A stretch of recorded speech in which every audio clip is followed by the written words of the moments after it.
Hey, this is Mike Lindsay from Vital MX. We're out here at the beautiful Private Cheney Ranch in Southern California to kick off our 2019 450 Shootout. It's now early August, and this is definitely the soonest chance we've ever gotten to perform one of these shootouts. So we're hoping the information we can hand you this year will be more vital than ever when it comes for you making a decision on your new bike. As usual, we have this in two different formats. We have this video here for you guys that like it short and sweet. We're gonna go ahead and run through the results, give you a bit of feedback on each bike, but if you really wanna figure out how we came to these conclusions and what we worked so hard for the last couple days, you wanna hit the big article on our site, and there's gonna be so much in there from all 7 of our test riders' personal opinions on each and every bike they tested, along with their breakdowns and the scoring so you can see how we came to these conclusions. And we even back it up with some analytics from Lip Pro to kind of see how the bikes did on the track when you purely look at the numbers, along with dyno charts, weights, just everything we can give you guys to make an informed choice.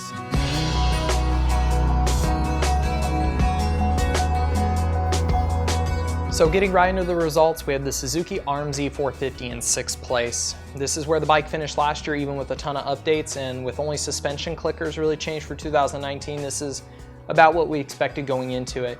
A lot of the test riders in this shootout were from last year, so a lot of them had that experience with the bike. They knew a little more what to do with the bike balance right off the bat, and they all commented that they were able to get the bike feeling better than last year with that experience. With the new BFRC shock, we learned a bit more about how to keep it down in the stroke and not lift so easy, where we were having trouble with it overriding the front end last year.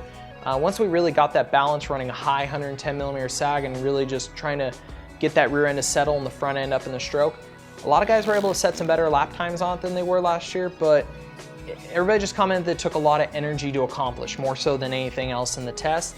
And then from there, the engine characteristic is a little bit heavy. The whole bike kind of has that old school feel. The engine is slow revving. You definitely short shift it, and it doesn't react as well at high RPM. So overall though, like I said, it also has some old school 4-stroke feel. It loads the front with engine inertia. The Suzuki chassis has so much front end grip. It still works really well in those tight corners like a lot of people know it will. And if you're somebody out there that really likes this characteristic with the Suzuki, we're sure you'll like this bike as well. Landing in 5th place is the KTM 450 SXF. Now, this really came as a surprise to us because the KTM's been a podium runner for multiple years now, and there were updates for 2019, including a lot to do with the chassis, bodywork, engine, even suspension updates, but this really changed the character of the bike. We found that a lot of our vet riders liked the power, how mellow it was initially, and it really didn't get away from them. And then it built from the mid to the top and was really quite powerful in that range. But more of our intermediate, just mid-level riders and above didn't like how lethargic it was off the bottom, that delay, and it was almost too calm for them.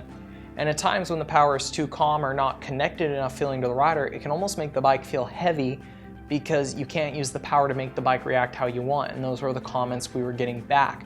From there, the chassis and just the overall suspension wasn't quite as comfortable as the year prior. We felt like you had to ride the bike really smooth, you couldn't be aggressive with it, and that you were kind of in a box for line selection. We got some good lap times on this bike, but it was really confined to certain areas of the track and you just couldn't get as much variance out of it. And in the end, it just didn't have that range of usability with power or chassis or lines that really the guys wanted that would put it up into that podium area. Coming in for a close 4th place is the Husqvarna FC 450. Now this still came to a surprise for us because the Husqvarna has won in recent years and been right at the front of the fray the rest of the time. And what it really came down to was guys were chasing themselves a little with this bike. It didn't nail all those check marks in the boxes because there's guys that could get this bike fairly dialed in for themselves and others that felt like they were searching. We felt like a bit of this really came down to the power and the suspension. With the suspension, we're talking about the AER 48 air fork. While it is definitely what we consider the best air fork out there, the 3 bikes ahead of it are all spring fork, and you can definitely see how test riders handle that. There's some that really know what they need to do to dial it in, and they have the feel for the fork, while there's others that are always chasing that initial and the comfort, and they just couldn't quite get it with this bike. Moving from there into the power, once again, fairly mellow off the bottom, a little more connected feeling than the KTM to the wrist, but still just a little too much of a roll on, not enough excitement, not enough to get the bike to do what you need in some cases. Vet guys loved it because once again, really a little more connected, built into great mid-range to top, but expert level riders felt like they couldn't square out of turns as easy and they just couldn't use the power to make the bike correct and change direction as fast. The Husqvarnas definitely like to physically pull on it, but sometimes that aggression or lack thereof from the engine can make the bike feel heavier. In the end, it really just was the bike finished middle of the road for a lot of guys because they just couldn't quite get everything dialed in to the perfect level that those top three are. Now, speaking of that top three, we don't actually have a third place for this shootout because we ended up with a tie for second between the all-new Kawasaki KX450 and the updated Honda CRF450R. And what this comes from is simple. We use 7 test riders in this shootout. We use an Olympic scoring system. We add up all the results, and the Honda and the Kawi simply tied on paper. And realistically, we couldn't find a way to break it. These bikes are both excellent, and we're gonna go into how they ended up landing here. Starting with the Kawasaki KX450, as we said, it's all new this year, and what everybody instantly knows with it is the chassis. It's really an all-around improvement for them. The Kawi's always been really rear steer. The new one has great front end feel. It follows the ground excellent. And the biggest thing is the chassis offers a lot of comfort. It feels like almost an extension of the suspension at points. And from there, we're even moving into really good suspension. The shock setting was phenomenal. Nobody really had any complaints other than for the lighter guys trying to just get it to settle and squat a little bit more. Heavier riders really didn't have any negative. Going into the fork, it's a little bit on the soft side, but it's so plush. The riders loved it on low speed action, the really choppy stuff late in the day. Everybody was just commenting over and over about this fork. For the heavier guys, it's definitely a little bit soft, maybe even on the fork spring rate. And that was maybe the one small negative is the chassis balance with the spring rate was a little bit off, but the chassis itself and the suspension was so good, it wasn't really that noticeable until you spent some time with it. Going into the engine, it's really responsive initially. It has this great connectivity, and it still pulls really well through mid to top, but in a very linear motion, meaning you can really, once you get out past that initially, you can just start to lay into it. It's a good mix between powerful but usable. Then moving into the feel of the bike, it's a lot skinnier than the prior Kawi. It's a lot easier to toss around. Some guys said this even felt like the lightest bike in the test once it was on the track.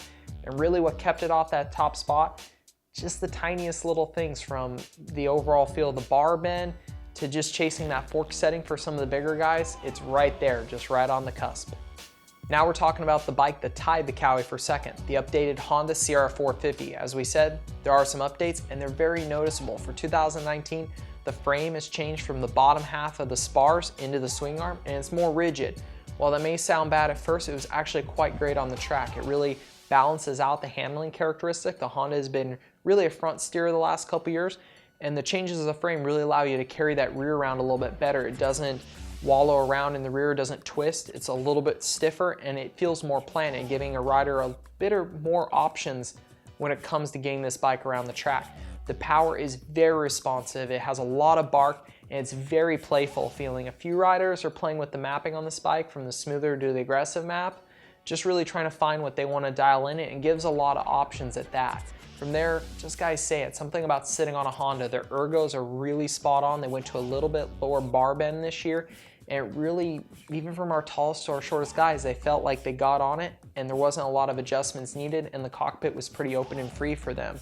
Now where the negative came was a little bit of that fork comfort. We're talking such fine line in these top three bikes that the Honda was really more about getting the chassis balanced out and getting that fork initial feel where they wanted it. The Honda is very sensitive chassis. It's very fun to adjust with, but just 1 millimeter here or there on fork height and overall rear end balance can really make a big difference. So the riders felt like while they got the bike dialed, it maybe took a little bit more work than the bike that won, just because they were chasing these tiny little motions. But at the end of the day, everybody said the Honda is extremely playful and really a top-notch bike to ride. Now here comes the real surprise of the shootout, the winner, the Yamaha YZ450. In 2018, this bike was all new, but it still actually didn't even finish on the podium. It got 4th. And this year is just a lot of revisions. I know people are gonna tell us, you're a little crazy. It's different seat foam, it's wheel spacers, it's suspension settings, gearing, ECU, it's the little things. But that's what we said last year. This bike was a huge step forward from Yamaha, but it just felt like it was missing all the little things in development. And what I love is that Yamaha went back to the board and listened to not just us, but all the media outlets. All the little things is what they addressed. And definitely the biggest is the suspension settings. If you could see this thing on paper, the shim stack, it is radically different and the bike feels so much more composed on the track. Last year's bike was wallowy. It basically teetered hard. It was always shifting its weight around. The new bike has a way more held up and aggressive feel, but at the same time it still has that comfort that Yamaha has really become known for. The fork and shock setting were the most universal for everybody in the test. Nobody really had complaints. Little clickers here and there work. And from there we go into an excellent engine. We've all said the Yamaha has been so powerful. They tweaked that gearing back. They put 2 extra teeth back on and changed the ECU, which you would think would make the engine too aggressive at this point. But they've mapped it so well. It's so usable for everybody, from our vet levels, our beginner, intermediate, up into the experts. Everybody had something good to say about this engine. And they mentioned that the character takes what's been kind of one of the heavier bikes in the class and helps it make it feel light, because they can work it so many ways using that power. And even from there, probably one of the smallest, most overlooked things is the Wi-Fi app for them for the tuning. So many guys were able to try different engine maps because that app is free. It's legal in the test because anybody has access to it the moment they walk off the dealership floor with the bike. And it was a huge part of why we were able to dial this bike in for everybody, because the chassis balance was there, the suspension was there, and everybody was able to manipulate the power and get what they needed. At the end of the day, this bike took the least amount of adjustment to get guys happy out there, and that's why they agreed in such strong force that this had to be the winner.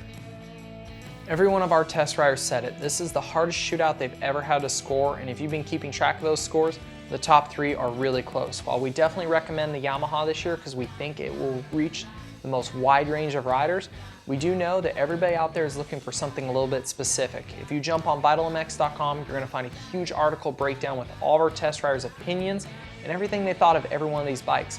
And we can almost guarantee if you jump on there and read through that thing, you're going to find the next bike you're going to want in your garage. So please check back for more shootouts. We work on these things pretty darn hard, and please hit the subscribe button and make sure you don't miss any bike tests that we're working on.